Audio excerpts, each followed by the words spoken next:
All right. Being at 6 o'clock, we'll call the meeting to order. We'll start with the pledge. Allegiance to the flag of the United States of America and to the republic for which it stands, one nation, under God, indivisible, with liberty and justice for all. Thank you, everybody, for coming out. Got a couple items to add to the agenda. A2K, the Patty Nelson Sewer Forgiveness Form, and the AH2 resolution calling public hearing for sidewalk extensions. Is there anything else anybody else has to add or corrections?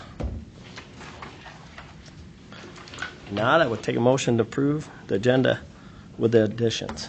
Make the motion to approve with the additions. Thank you, Ryan. Do we have a second? I'll second. Thank you, Sheldon. All in favor? Aye. Aye. Opposed? Thank you. Consent agenda. Is there any items in there? Not. I would take a motion to approve. Make the motion to approve. Thank you, Ryan. Do we have a second? Yeah, I'll second. Thank you, Paul. All in favor? Aye. Well, okay. Maybe we move the public forum up there, Mr. Mayor? Yeah, I think we'll move the public forum up quick. So in the public forum, we have one card from Nels Pearson. If you'd come up to the podium, state your name and address.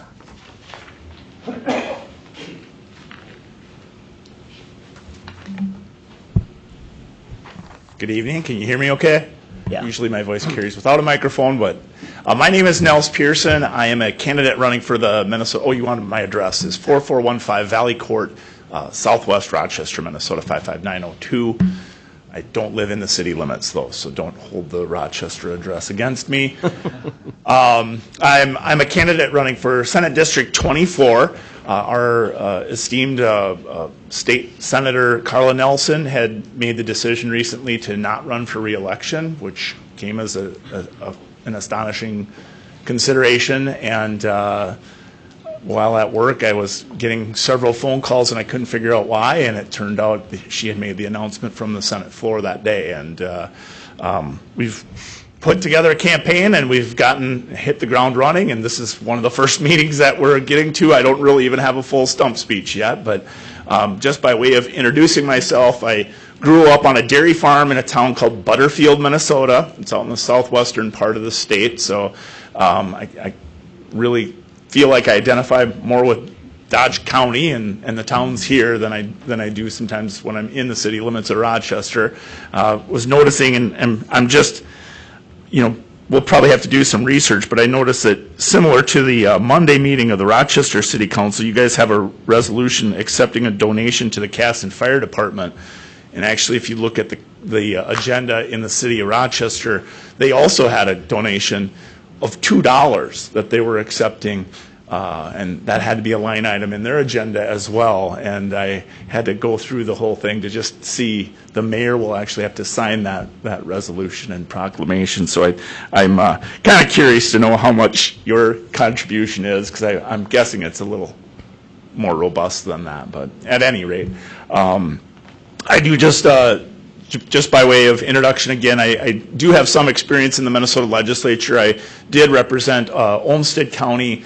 I represented 14 of its 18 townships for 8 years in the Minnesota State House. So I'm familiar with the legislature. In 2022, when redistricting occurred, I was drawn out of my 14 townships except for the one township I live in. So I lost 13 of my 14 townships. And towns like Stewartville, Eota, Dover, Chatfield, those communities, Viola, Gopher counts tomorrow. So those communities that I knew to grow and love and lived in even, they had gone away from my district, and so I would no longer be representing those folks, and made the decision not to run then in 2022. So with Senator Nelson's announcement, I actually get 38% of my old district is in this Senate district now. So a lot of my old territory, and then the beautiful communities here in Dodge County. We're very excited to be here in Casson. Obviously familiar, but not familial. So looking forward to getting to all the events. We've got a big agenda for this weekend in Hayfield, Hay Days, and obviously Dodger Days in Dodge Center too. So really looking forward to it. Love to get to know people better. I'm easy to get a hold of if you can remember how to spell my name. It's just Nels, so it's Nels, which my website's nels.com. My email is nels@nels.com. So pretty easy to remember. Look forward to getting to know each of you, and thank you for the work that you do. One of the things I really respected in going to all the meetings that I went to in my previous district, I actually made the commitment out of the 14 townships to attend at least one township meeting every year. And that's election year or not, I was there. 14 with 12 months. You know, it's actually a pretty big commitment. My wife says I shouldn't talk about it because it really doesn't sound like that much. But when you add in the cities of Chatfield, Dover, Eoda, Stewartville, and Rochester, that's 19 meetings every year that I just had on my calendar automatically before I started.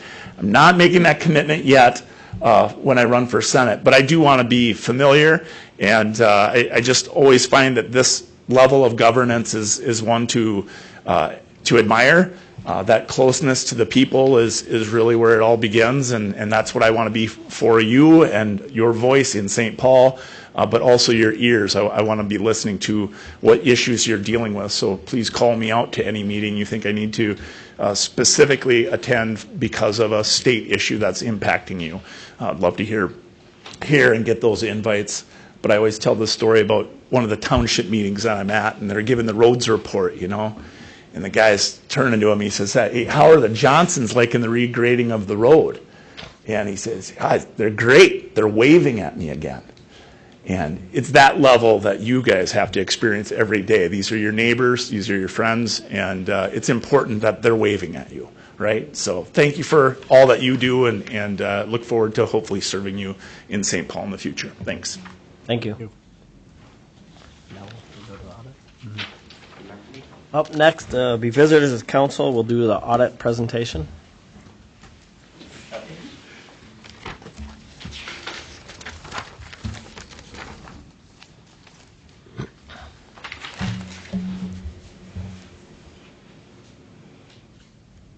Well, there you go, Ian.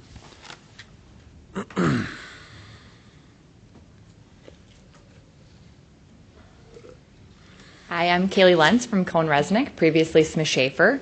As you may know, we were acquired by a different firm this year and still operating out of the Rochester office with the same people, just we're a much larger firm now and operating under a different name. So we performed the audit again this year. We're issuing an unmodified opinion.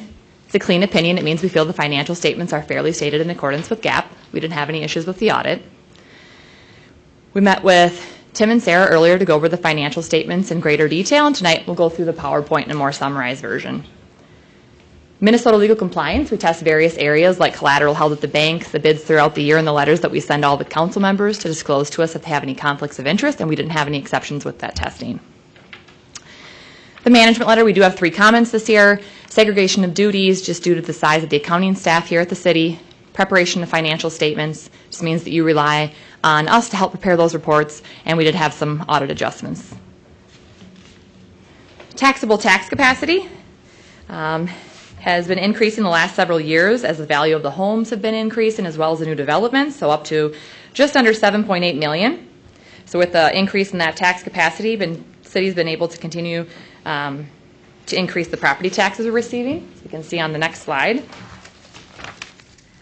Had property tax collections of $4,543,000 on a levy of $4,492,000. So we did collect more levy than we did have higher levy collections than we levied. Part of that is because of $70,000 was received for excess TIF this year when the TIF was decertified. That money gets sent back to the city. Just noting too that the property tax is about 34% of your total governmental revenue at the city. Tax increment revenues here, you can see that decrease there as there was a decertification of a TIF, so we're down to just the one TIF district left at Apadan, so $81,000 received in the current year. Local government aid on the next slide, or LGA. This is based on state formulas. You can see it's pretty flat from 2021 to 2023. They gave the city a nicer increase of about $117,000 in 2024, but then kept it pretty flat in 25, only gave you about $1,600 increase. It looks like they're giving about a $4,000 increase in 2026. So again, keeping it pretty flat again. So noted there in the second bullet point that LGA is about 10% of the revenue of governmental revenues of the city. When you look at those revenues together here, 2025 on the far right, so the tax increment dollars were down some in that tan with the decertified assisted living Prairie Meadows. The general property tax levy was up in the bright blue there as the levy was increased, those collections, and with excess TIF, so it's still the most significant aid we have at the city. LGA in the purple remaining pretty flat, and charges for services was down some in the yellow. We had decreased pool revenue this year. Things that go through that category too are the fire calls, planning and zoning, and the ice arena funds. Assessments in the green there were up quite a bit as there was several significant prepaid assessments this year, the largest being the 16th Street Northwest extension. That was paid in full, about $533,000 this year. General governmental expenditures. This is the mayor and council, elections, clerk, zoning, illegal government building. Stayed pretty flat from compared to the prior year, totaled $550,000. Did increase in 24 with the city doing donation to the festival in the park. And then 2025 stayed in line with that. There was increased legal fees with the fence ordinance this year. Even with it being up a little bit, it was overall under budget by about $49,000. Public safety expenditures, mainly related to the police and fire departments and building inspection. So totaled $1.9 million, was up about $304,000 from the prior year. Most of that increase is related to building inspection costs, but this is just the expenditure side. There was also significant increase in the permit revenue side of that as well, so offsetting that. On the last bullet point, just noting that public safety does account for about 47% of the city's governmental expenditures, not including your capital costs that you would have year to year. Public works expenditures on our streets, snow removal and ice, the lighting and sidewalks totaled $696,000, so it was up about $210,000 from the prior year. Increased repairs and maintenance, and the public works did contribute to the 2025 project this year, about $170,000. Culture and recreation, parks, the recreation, the swimming pool, ice arena, library, totaled $1.58 million. It's up about $75,000. We did have increased salaries in the parks and library this year. Library expenditures totaled $478,000. It's up about $32,000, and again, the library salaries, the wages, and the health insurance increased this year. Looking at all those categories combined on the next chart, the orange is the 2025 year. It's the last 5 years comparing, so general government about the same, just up slightly. Public safety, that increase with the building permits. Public works with the repairs and the contribution to the 2025 project. Not a lot of cost for health and welfare. Culture and rec up with the park and library salaries. Cemetery costs pretty consistent. Most of that's mowing related. Unallocated this year was up some. Coded $20,000 to siding and window down payment this year. And then the economic development and TIF can fluctuate when there's TIFs that get decertified, which is why it's down this year with the decertification. Looking at the reserves then, the general fund balance. So the unassigned fund balance in the general fund, just under $3.6 million. Comparing it to next year's budgeted expenditures of $4.7 million. So we compare those as a percent, it gets to 76%. Pretty comparable to 2024, did bring it down about 2%. Just noted that the city tries to maintain about 50 to 75%, so just slightly out of that range, but pretty close. Also to note, this is just the general fund. The city does have all other reserves, the stabilization fund, the permanent revolving fund, and then the new fund that was created this year for general capital projects. But the general fund did do a large transfer of $950,000 to start that fund.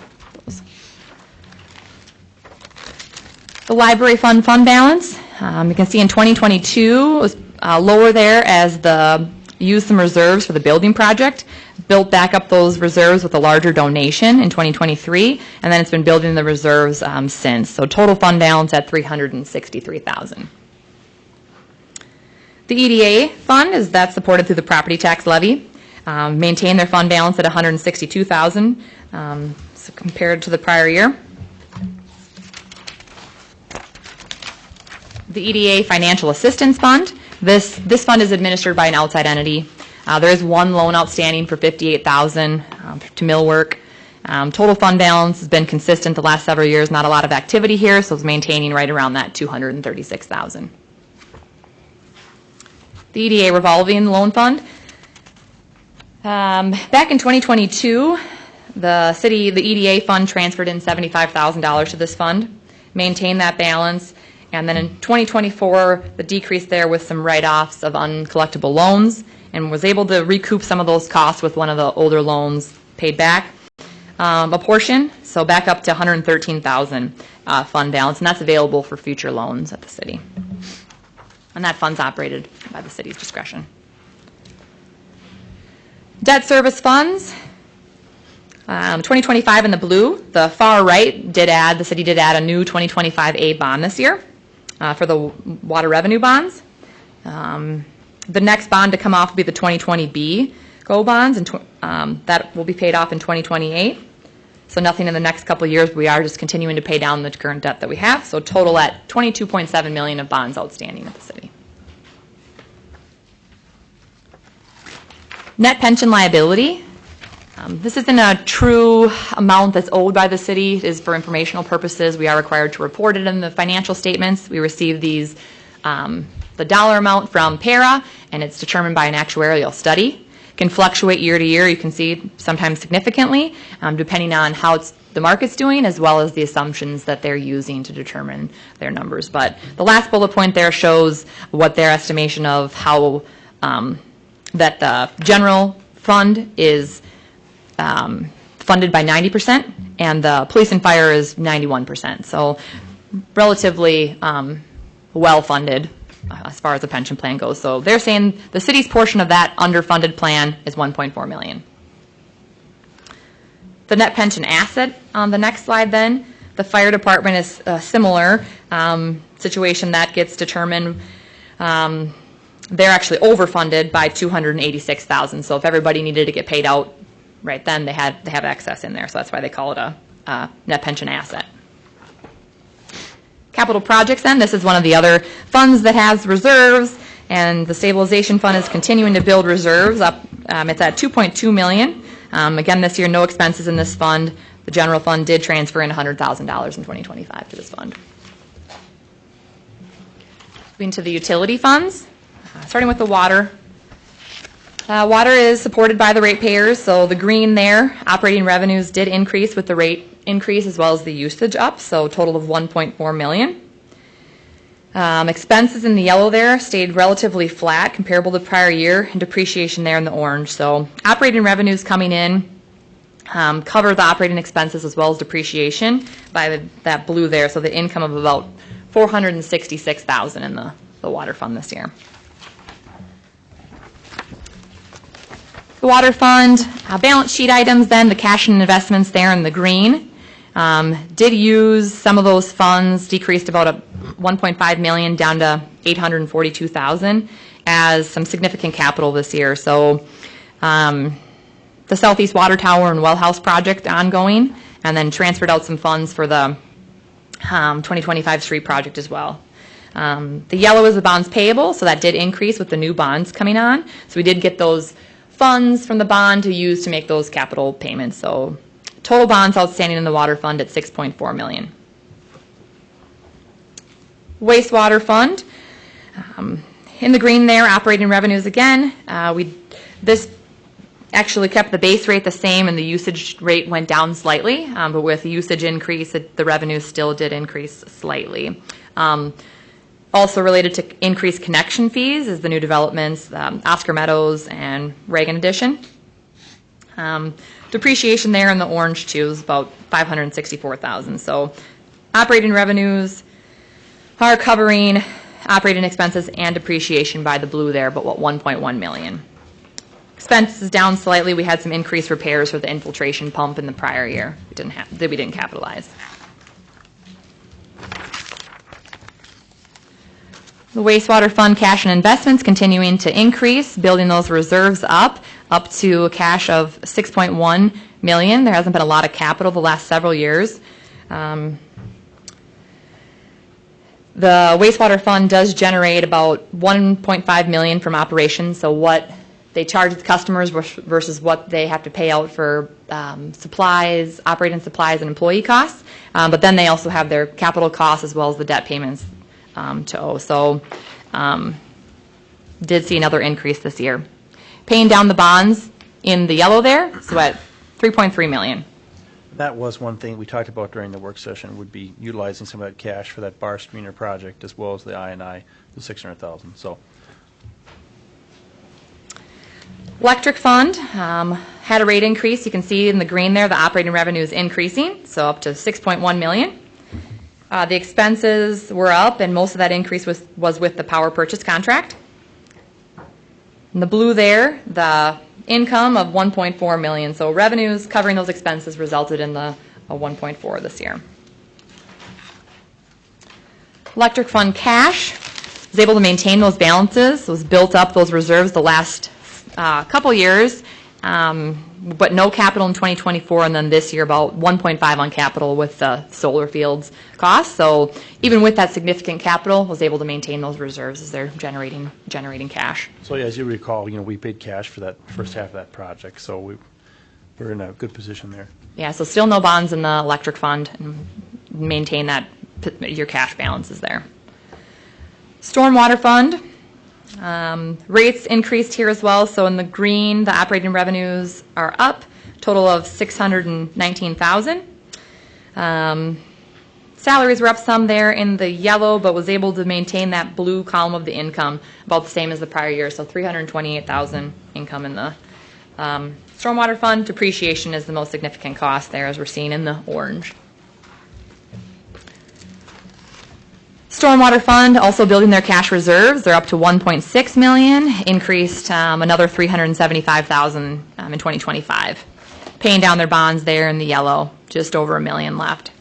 The stormwater fund's generating about 475,000 from operations, and then no capital costs this year, but then they make their bond payments and then have a little bit of interest income allocated there, so they were still able to build up their cash. So a big portion of that would be to buy down that Southwest water retention project then too. So, and then the liquor fund, operating revenues were down this year. That's net of their cost of goods sold, so that's 336,000. Just noting in that last bullet point that each year the liquor fund transfers 16,000 to the general fund, and that was increased to 20,000 in 2025. So operating income of 81,000 there in the blue this year. Expenses remain relatively consistent with the prior year. Liquor fund cash at 568,000. In 2024, there was capital cost of 28,000 for the parking lot, so able to build back up some of those reserves this year. There wasn't any capital. Liquor store generates 28,000 from operations, and then we have some interest income we allocate there for their cash balance for their portion. And just to summarize again, the general fund reserves operated a slight deficit in the general fund at about 11,000. Just remembering though that it did transfer out 950,000 to the new general project capital project fund. So ending balance at 3.8 million, and the unassigned balance at about 76% of the next year's budgeted expenditures. The city's making their debt payments timely.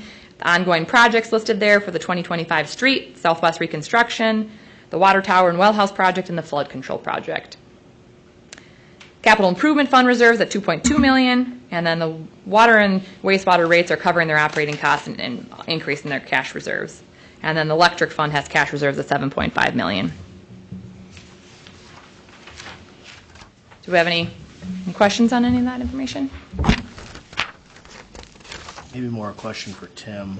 The library reserves, what can those be used to pay for? I'm sorry? The library reserves, what can we use, what can those be used to pay for? Well, typically in the past, they've used it on building-related items. And the library board does typically direct those projects. I know when we had that reduction in their fund balance, it was due to the remodel and reconstruction over there for the water leaking that they had and the roof failure back in 2023. But I think that they've chosen to kind of hold that donated fund itself intact in terms of I don't think they're planning on utilizing that for anything in the future. I would expect they may use that for some scholarships. They'll take the interest off of that and use it for that. But for the time being, I think they've kind of hold that in reserve.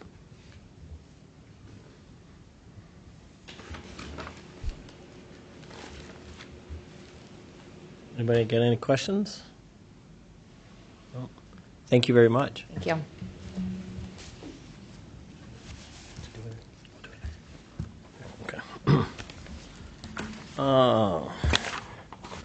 Up next is committee report, EDA. Yeah, so we just had a couple of applications considered earlier this month at the EDA meeting. The first was through the Business Facade Improvement Program. The application was submitted by 507 FAST. They're located at 401 9th Street Southeast, and they've requested funds through the program to go towards a couple of signs which they've installed. I've included in your packets photos of the signage that was already installed, so you can see what it looks like. The project cost total was $977.11, and since this is a matching program, up to 50% can be requested through the program. So the amount requested is $488.56, and the EDA did recommend approval of that application. If there's any questions about that one, Do you need a motion? I would like a motion. Yes, please. Make the motion to approve the $488.56. Thank you. Do we have a second? Yeah, I'll second. Thank you, Paul. All in favor? Aye. Opposed? Okay, motion carries.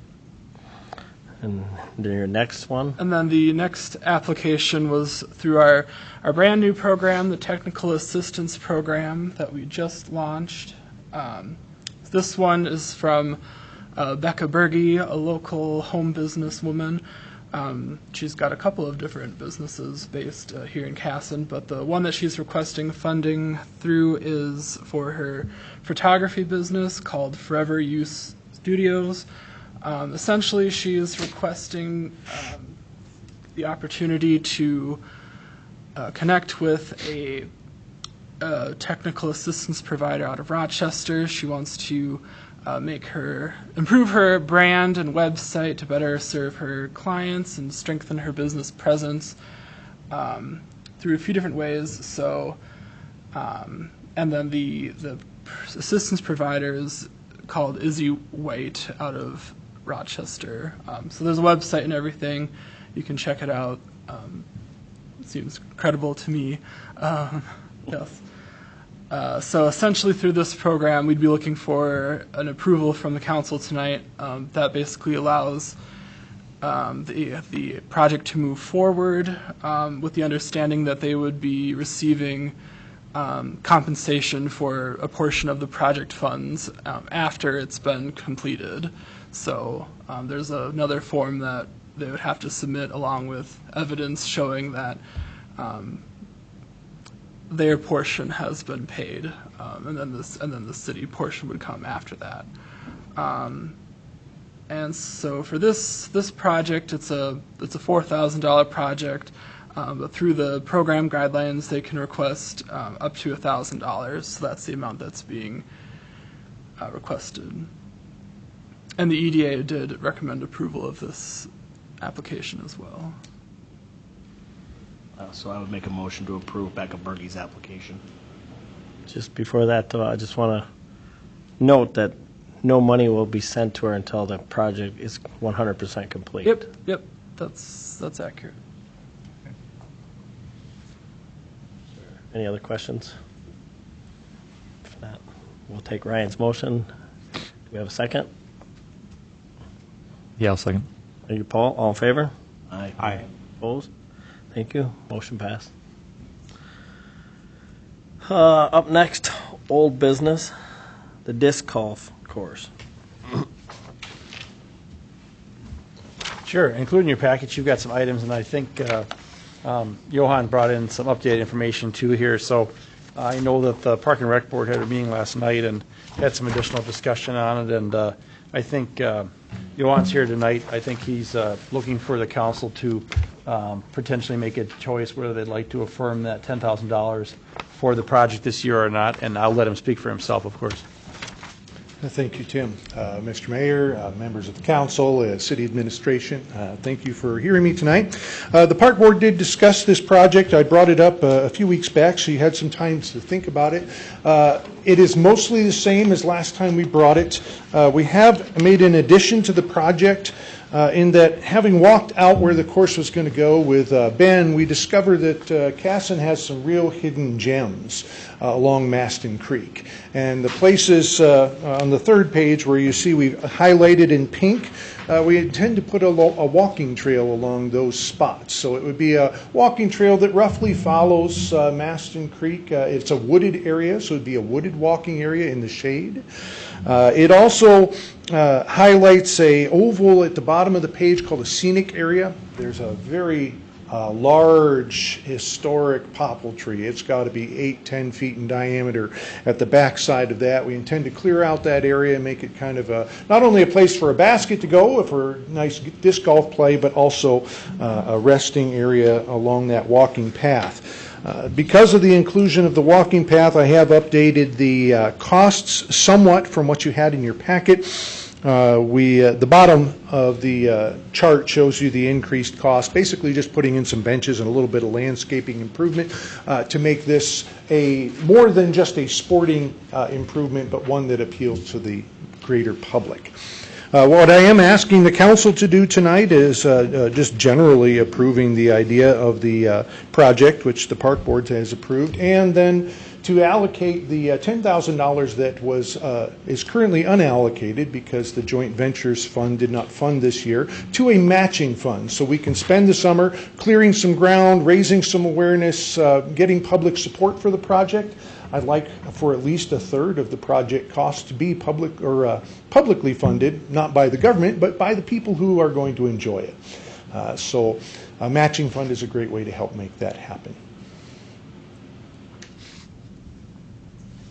I did have one question on your map there, Johan. Yes, sir.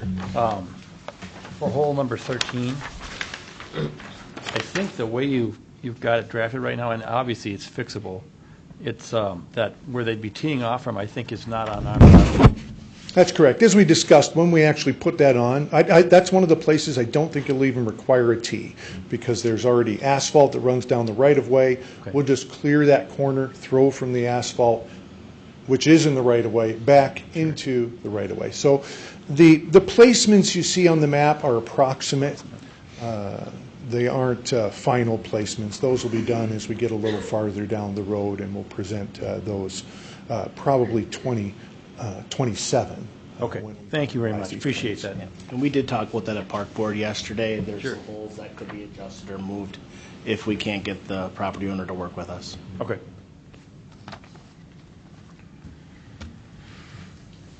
Very good. Any other questions for me? I thank you for your consideration. If I could speak for Park Board, it's a project that we think is a low-cost project, but will have a lot of positives brought to that park and to our community. Just in talking, I went to the sports headquarters just the other day and showed them the project, talked to them a little bit about it, and they think it's a great idea. It'll bring in a lot of Frisbee golf people that want to be more competitive, could bring in tournaments, which could bring in revenue for some of our businesses. So it's for a cost, it seems like a positive and a good use of an area that we're not really using. Well, with the added walking trail, I think you're going to have a lot more people that are interested in scenic walks. As you can see with Dodge County's little park there behind Quick Trip on the northwest, people walk through that, and there's not much to look at in there, but it is quite used. But I think this would add a lot, and more people are looking for a short little jog like that to look. And I agree with the beautification. If the area is really going to help, you know, we've got a lot of overgrowth out there. It's going to actually look a lot nicer, and I think it's going to give that more of a safe feel for the community in that area. We have talked about soccer fields between like 7 and 15 there in the grass area, so those wouldn't impede that at all, so it still leaves for room for other projects at Lions Park. Did you discuss a budget for the pink trail? Don't think we discussed a specific budget. That was updated budget line. Was that the walking trail at 2,700? Correct. Yes. Okay. Just to be clear. I did go and walk myself in this not quite this route, but I went further back into the woods to the west, and there really is a lot of interesting stuff to see out there. And you know, it's if we can get some more utilization for the park, I think it would be wonderful at a low cost, especially. Is outside of the 10,000 from that we put into joint ventures, have we reached out to that group, even though they're not putting money in this year, to use some of the funds they still have? Dan? No, we haven't. You know, Manorville's profited quite a bit the last few years. Maybe it's time to meet with them again and push for that a little bit. Ben and I have talked that we intend to make a request at the next joint ventures meeting in August, that they would also help with the funding for this project. Would their donation be similar to what we did, like a matching? Or would you want it just a straight? The intention was to ask them to fund the baskets, Okay. since that's kind of that fund is to buy things that you would not normally. Yep. We would ask them just to fund that line item. Okay.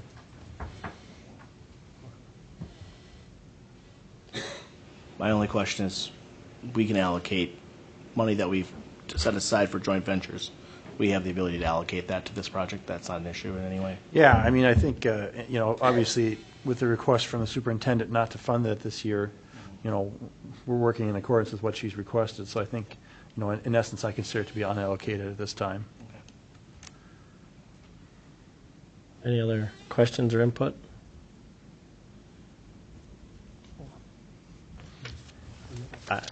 I'm in favor of making that donation that we had originally allocated to joint ventures as a matching grant, so Sounds like a motion. I'll make that a motion. But I want to make sure it's definitely a match, so that way there's more input from the public. That'd be my motion. Do I have a second? I would second that. Thank you, Sheldon. All in favor? Aye. Aye. Opposed? Thank you. Look forward to seeing this carried through. All right, new business. I'm a little maybe I heard it wrong. We have approved the 10, but we can't tell the joint ventures what to do, correct? Correct. That is, That's right now, we still have to talk to I them. thought I heard it wrong. All we did was donate our 10,000 that we normally would have donated to Yeah. the joint ventures as a matching. Yeah, okay, there we go. That makes more sense in my head now. Thank you. Just sounded funny. Sorry. Okay? Nope. Doesn't hurt to clarify. All right. Now, new business. Sure. This is just something for consideration tonight. It's nothing, no action required. I do have a policy for proper use of AI.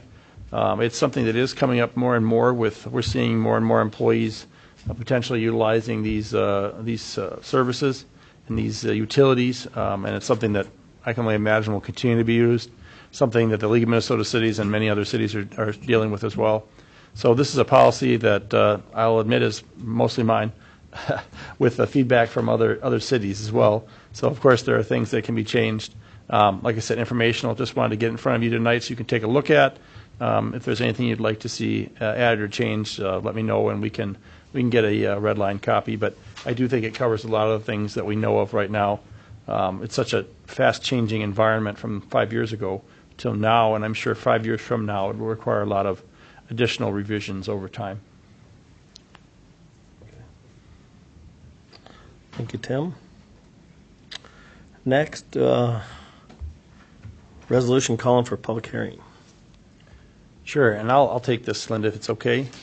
Linda's included this resolution calling a public hearing for the sidewalk, Casson sidewalk extension. As directed by council, a public works director was able to get some numbers for those 3 projects, and we'll be assessing those to the benefiting property owners. That information, once this order is ordered, will be in the July meeting, so we'd be getting letters out and a public notice in the newspapers required by the 429 series state statutes. Do anybody have any questions for Tim? Not, I would take a motion. Make the motion to approve public hearing notice. This will be at the July meeting. That's correct. So we have a motion to approve the public hearing for Casson sidewalk extensions. Second. Thank you, Paul. All in favor? Aye. Aye. Opposed? Thank you, everybody. And we'll send those 3 properties another contact before the meeting. That's right. They'll get the official notices. Okay. Just we don't want to have them come and say we didn't hear anything. Okay. Administrator's report. Sure, I've got a couple things to highlight. We've got most of you are aware CHS is planning to close or sell their location here. I think it's likely it'll be sold. It seems like that would be the most value for them. However, it is potentially a 10-acre site that could be redeveloped if something else happens there. I know that some of the property's already been transacted. The feed store itself was sold to a different vendor, and they're operating it currently, so that's a good thing there for local farmers and users of those products. MnDOT has changed their funding formula, so wish they would have done that 5 years ago when we were doing the Highway 57 project, so it's maybe a little bit too late for us, but for another 20 or 30 years, maybe they'll keep tweaking it, but it will benefit other cities in our area in terms of how they split those costs out. Partly they're seeing a lot of the smaller communities especially would struggle to make the kind of financial commitment that, for example, we did with Highway 57. Can we I ask know for that that money back? colleague of mine up in Watamingo, like they have a rebuild schedule probably in the next couple of 5 years here, and I think it would be a heavy lift for them to kind of get the bond funding there. Audit results, we'll have a resolution for you at the next meeting to accept that audit. In the meantime, if you have any questions on any of the actual audit information, which was included in your packet tonight, you have the executive summary that she went through, but the audit itself is available. And if you have any questions on that between now and the next meeting, please let me know. I'd be glad to go through it. I know Sarah would too. I think I want to appreciate Sarah's work. She put a lot of man hours in, probably a lot of them. Linda and the other support staff here has helped as well, but she put a lot of the time in. And, for a 20-minute presentation, probably, 120 hours or something like that go into it. So it's, and the positive is when it's a good audit, everyone goes, oh, that's nice. And it's only when it's a bad audit that you might have a problem. But in this case, we're glad to have some really positive results. The couple other things in there, electric system report, we talked about that a little bit already. The 2-megawatt battery is under construction. We've received some shipments for the 2-megawatt solar field. They're looking at August for installation for that, probably starting up there behind Public Works. And then including in your package, you have additional police hiring. And I've apprised the council of some of the financials of that and received feedback from everyone. I've also got included your monthly financials report for an up-to-date current as of April 31st. So, and I would take any questions from anyone. So when we go to work with MnDOT on the next big project, can we remind them of how much more we spent on a project a couple years ago?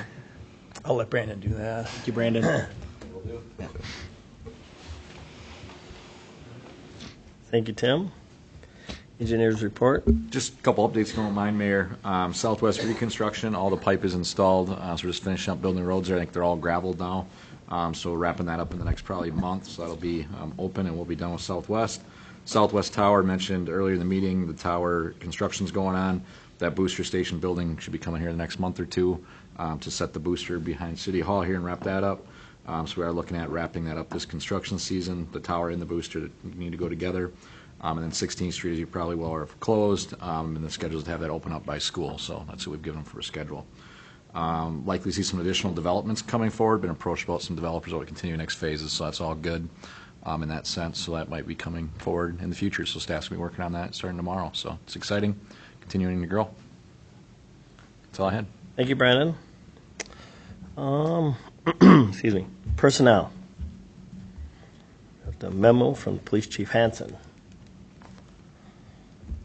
Chief, if you want to discuss that, obviously the memo's included in the packet, so our police chief's recommending an additional police officer hire, and I'll let him talk about that a little bit.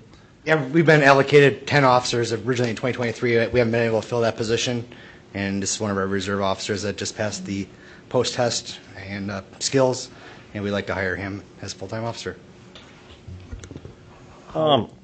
Quick question for you on that.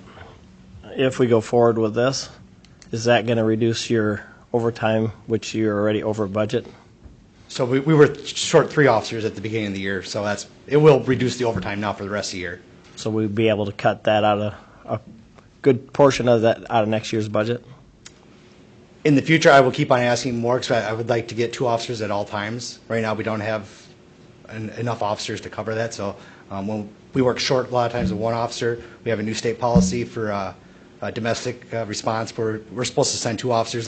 That's obviously the best policy, but it's now mandated. With it mandated, can you call in the county as well to come with you? Yes, and we do the same with them, especially like Manorville calls. Yep. There was just, yeah. Have there been any calls where you haven't been able to get the county to come help? No, they're always willing to help, and we do the same.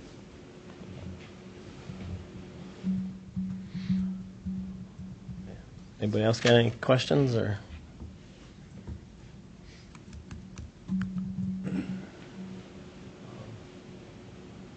I'm just trying to figure out, because right now it's not in our budget, so we're trying to figure out where we're going to foresee the payment. You know, and one of the ones, like I say, I was looking at cutting overtime, but the other one I'd be looking at is possibly not upgrading squads as often, and maybe even because that's 20-some thousand, 40,000 a year, but maybe even, I don't know how many squads you got now and how many officers, but maybe if you start leaving them sitting at the station and they come to work and get in the squad, you switch from day to nights. So that might be some way of saving. I don't know. We're just trying to figure out how we're going to pay it. So that's one of the ways I'm thinking. But Like I said, originally we were budgeted for 10 officers in 2023. Right. So I know we've been looking at how we were short, so we were looking at cuts, and we put more into overtime and took that part of that out. So we're just trying to figure out how we're going to cover it. How does your staff feel about losing some overtime? It's a double-edged sword because you're losing some pay, but you're working less. Are there any worries or positives to that for them that they've talked about? I would say overall the majority of officers would be happy to have less overtime. There's some that like the overtime, but Because I know one of our concerns is always when we try to be as competitive with pay as some of the other local departments, but if you take overtime out, does that decrease a little bit of the pay they think they're going to bring home? I don't think that affects whether or not they would decide, like somebody would decide to stay here or go somewhere else based upon the overtime. Okay. Anybody got any other questions? This wouldn't be for a full year of pay, it'd be half a year, correct? That's right. Yeah. I think you would have him working by himself by, when would you think that would be, September? Or November. November? Yes. And I haven't purchased we did not get a vehicle yet this year or some other capital items like a radio, so we can hold off on that too.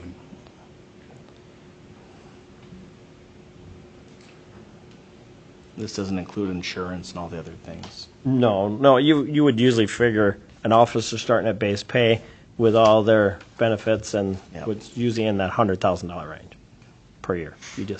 How many vehicles do you have right now, to Dan's question? It's 8. 8. 8 vehicles for 9. It'll be 10. So it'll be 8 for 10 now. Yeah. Yep. And, obviously, I talked to Tim a little, and the chief would, excuse me, chief takes his home, which is understandable. I would assume that the sergeant would still take his home. It's some of the other officers, some of the newer ones, some of that what I would look at. You got days and nights, maybe we can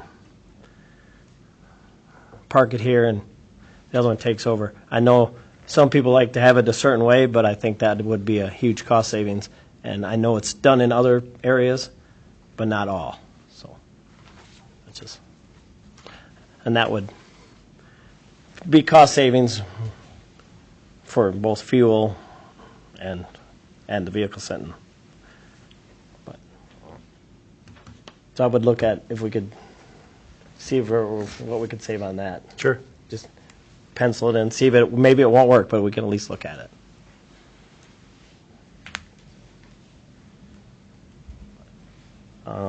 Anybody else got anything? If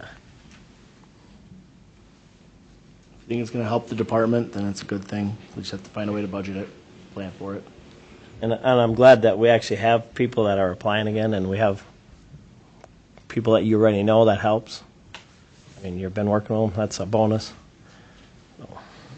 I think if there's anything that you can think of too, maybe I know the radios and stuff like that you just mentioned, but if there's anything else that you can think of, tell them. Yeah, if there's any little things that you can. There's little things. But I know it's hard. Yeah.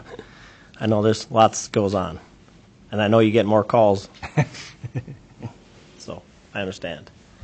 So we're looking for a motion then? That's right. Yeah. Okay. I'll make the motion to approve the hiring of Connor Finley at that pay rate as stated in step 1.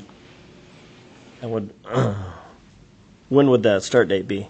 We're looking at like September 6th. Oh. Or sorry, not September, July 6th. July 6th. Okay. I said September earlier, so. That's a big difference, yeah. Yeah. So we have a motion to hire starting July 6th. Do we have a second? I'll second. Thank you, Sheldon. All in favor? Aye. Aye. Opposed? Okay. Thank you. Thank you, Chief. Sorry, where was I? All right. Personnel recommendation to hire a deputy fire chief. Chief wants to come forward. Yeah, and I want to say I really appreciate all the work that the council members put in along with Chief Fitch. It was a lot of time commitment to help with the interviewing process, and I think that it was a very thorough process. And obviously with a position like this that may not come open very often, it kind of behooves us to take our time. But I know that it's a lot extra when that happens, so thank you very much for that. And I like to thank him for the update on the job description, too. Yeah. That was quite helpful, too. Were we supposed to approve that job update description? We today? did. Oh, that was in the, okay, my bad. Is that in the consent? Didn't we approve that last? Well, we were supposed to come today. I didn't think we had, because I think we were waiting for Paul to be able to review it and Okay. offer some comments. Yeah. Well, if, The deputy chief one, but Okay. decided that we needed to still work. We still need to do all the rest of them. oh, the rest Yeah. of them. Okay, there we go. Yeah, because you had added fire and EMS. I thought we did deputy chief and not the rest. Yep, that's where I Okay. got confused, sorry. Okay. Okay. If we can double check that to make sure. Yeah. Thank you, Linda. Yeah, Now. otherwise. Yeah, it was a good process. It was a difficult process. As the council members that were a part of that and the mayor, we offered the position and on Monday, I had a meeting with that applicant. He decided he was not ready or prepared to accept that position, so we were able to have a meeting and have a conversation with the number 2 candidate and offered it to him, and he has accepted that position. So I updated that letter for Tim and Linda. Hopefully you guys got that update in the packet. So that would be, if upon your approval, we would be promoting Captain Cody Miller to deputy chief. So What's your plan for backfilling in that position? we would just get it posted right away. Give it probably a couple weeks. And Okay, do we need to do a job description update for that one too? well, I'm going to sit with Linda and have her get all of those to me. So I'll get a committee together and we'll start going through all of them, because at this point, they should probably all be updated. So Do we need to have somebody else for the relief then too, if Cody is switching that job? No, as long as it's not the chief's position, him as deputy chief. CJ held that president's position as well, so, yep. Yep, so on the relief side, we're okay. But yeah, Linda and I are gonna work on updating the rest of those job descriptions and getting those red lines to you guys. But yeah, upon approval, we'll just start the backfill position, because obviously we've got Cody's captain's position that we need to fill, so. I would take a motion to approve the deputy chief position. I'll make that motion. Thank you, Ryan. Do we have a second? I'll second. Thank you, Sheldon. All in favor? Aye. Opposed? Thank you, everybody, and thank you for your time, everybody that was on that. Yeah, thank you. All right, we are now on to attorney. Do you have anything for us? I can give you a brief update on the Nori cases. So the first case was the enforcement action that the city initiated against the Noris. That is up at the Court of Appeals. So they filed their brief initially in the middle of May. We have now responded. We submitted that on Monday, our responsive brief, and I sent that to y'all by email, so if you're having trouble sleeping, you can read those. They're about 35 pages long each. And they get one more opportunity to respond to our brief, and then the court decides whether or not they will have oral arguments on the case. If they allow for that, they schedule it. We make the oral arguments. They decide, and then depending on what they decide, it either they affirm the district court's decision. That means we win. If they send it back down to the district court, then we go back to that level. On the other case, the Noris have challenged in district court the revocation of their conditional use permit. And that is the case where we have the attorney, Paul Merwin from the League of Minnesota Cities, assisting us with that. He has scheduled a motion to dismiss on that case based on essentially res judicata, which means the issues have already been litigated in the district court, and she's decided those issues in our favor. So he doesn't get to argue it again, essentially. So that is scheduled for September 1st in district court. And that's where we're at. Okay. On those. Thank you. And I just have one note for you. We as a council discussed a little bit of potentially having you come in once a month or as needed. So, Absolutely. which we've had that discussion. So. Yep. Yeah, So. I can, it's a way to save the city some money if there's not anything on the agenda that we need to comment on. Mhm. Happy to come as needed. And if you have something, let us know and Yeah. we can add it. Yeah. So, thank you for that. Yeah, no problem. Other than that, we have correspondence. I did just want to highlight number 2 under correspondence. So that is the updated population estimates as of last summer. The state demographer sends those estimates out every year, and each year we've been averaging about 100 new residents in her estimation. So we would guess that we're probably about 7,400 now. With the additional of the new apartment complex opening on the north side, we're expected to continue to see that pace of growth. So. Good. Thank you. Roundtable. Roundtable. Any discussions there?